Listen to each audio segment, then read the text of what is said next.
Hi everyone, and welcome back to Medigap Show. So I've had a little bit of technical difficulties. I am a one-woman show with our YouTube channel, and I run our business as well. So forgive me, I'm back. We're gonna talk about something really exciting today. It is about how you can change your Medicare plan when it's not the open enrollment period, which is October 15th through December 7th of every year. So if you're on a Medigap plan, also known as a Medicare supplement, if you're in good health, in most states, it does require an underwriting. If you've already had Medicare for more than 6 months in your lifetime, then you would go through underwriting, but you can do this any time of year. People are always misinformed and confused, and they think they can only make that Medicare supplement, Medigap change from October 15th through December 7th, but that's not true. You can change any time of year as long as you don't take too many medications for serious conditions. So we're gonna dive right in to this topic today. This video is intended for those who are on a Medigap plan or who are on a Medicare Advantage plan currently and are not satisfied with it, because you also may have a special circumstance that you're able to switch back to original Medicare. So stay tuned, subscribe, like the channel, share it. I'm happy to be back, and I really hope you guys can hear me and it's not that weird static. If you are a Medicare beneficiary on a Medicare supplement, such as a Plan F, a Plan G, or a Plan N, and the rates have increased since when you first started Medicare and enrolled in the Medigap plan, rates have gone up on many of these plans recently due to the rise in the cost of healthcare, and in part because of the pandemic. So let's start here and let's recap some Medicare details. Everyone starting Medicare Part B for the first time has an enrollment period of 6 months before and 5 months after your Part B effective date, where there are no medical underwriting questions.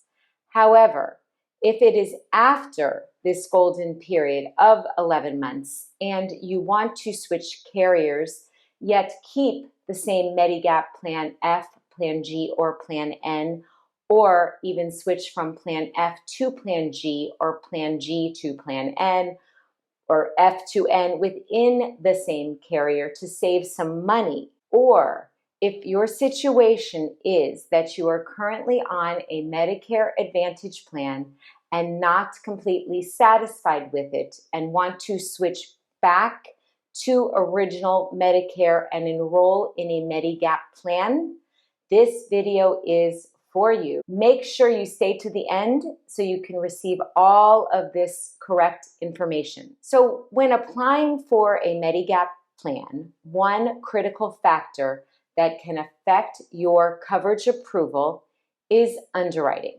So let's take a closer look how this process works and what it means for your Medicare choices. Underwriting involves insurance companies assessing your health status during the application process. They review your medical history, your current prescriptions, your current health conditions, and other risk factors. Based on this evaluation, the insurance carrier for the Medigap plan must make decisions about accepting or declining your application based on your health. Most look at simply the pharmacy report, but some do look at a medical history. However, many carriers now do have automated underwriting systems, which can lead to a much quicker approval in some cases. But you can also be denied by the automated underwriting system right away if you do take some serious medications or have a serious health condition. And remember, all of this is state by state. So there are a few states in the country that underwriting is not an issue, which I've gone over in other videos. Feel free to comment below if you need me to repeat that information. So let's talk about Plan F. Plan F was discontinued to those who began Part A of Medicare after January 1st, 2020. Plan F pays all deductibles and the 20% coinsurance after original Medicare pays the first 80%. For those who started Part A of Medicare before January 1 of 2020, you are still eligible for Plan F. Plan F and Plan G are almost twins, except with one exception. Plan G pays everything that Plan F does, except with Plan G, you pay per year that little Part B deductible, which this year equals $226. Plan G is lower than Plan F in monthly premium by $50 to $60 per month. So let's do some quick math. $50 a month times 12 months in the year equals $600. Why would you want to pay an extra $600 just to pay off the $226 deductible? You're throwing savings in the trash if you're on Plan F and you're healthy and you don't switch to a Plan G. Plan F is a grandfathered plan and will only continue to go up in future years.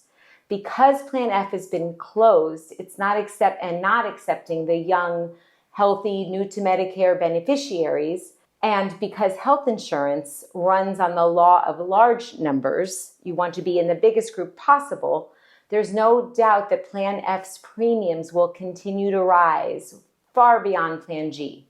And those of you that are on Plan G right now, if you are healthy and your plan rates have increased over the last couple of years due to the pandemic and the rise in healthcare costs, you can also switch, as I said earlier, any time of the year to a Plan G or a Plan N or a Plan F, because every Medigap plan is standardized by the federal government. And it makes no difference which insurance company that you have your Medigap plan, G, F, N. It could say McDonald's on your Medicare Supplement Medigap card, and your doctors and your hospitals will still accept it because you're on a Medigap plan, which keeps you on Original Medicare. Original Medicare is driving the bus if you're on Medigap, and your Medigap plan F, G, or N is a rider on that bus picking up the balance of your medical bills. Underwriting for Medigap plans involves assessing your health status, and it can lead to denial of coverage for a new Medigap plan. But with the automated systems for underwriting, the process has become much quicker and much more efficient.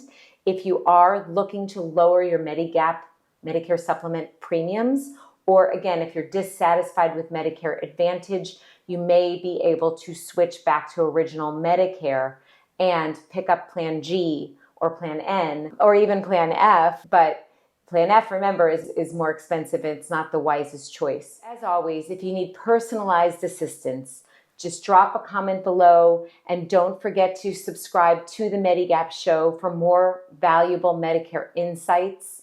You can also find us at medigapcares.org and schedule a free appointment with either me or a trusted licensed member of my team. Or you can give us a call at the number below, 855-265-6334. We are happy to help you any time of year. I look forward to seeing you on the next episode of Medigap Show. As always, be well.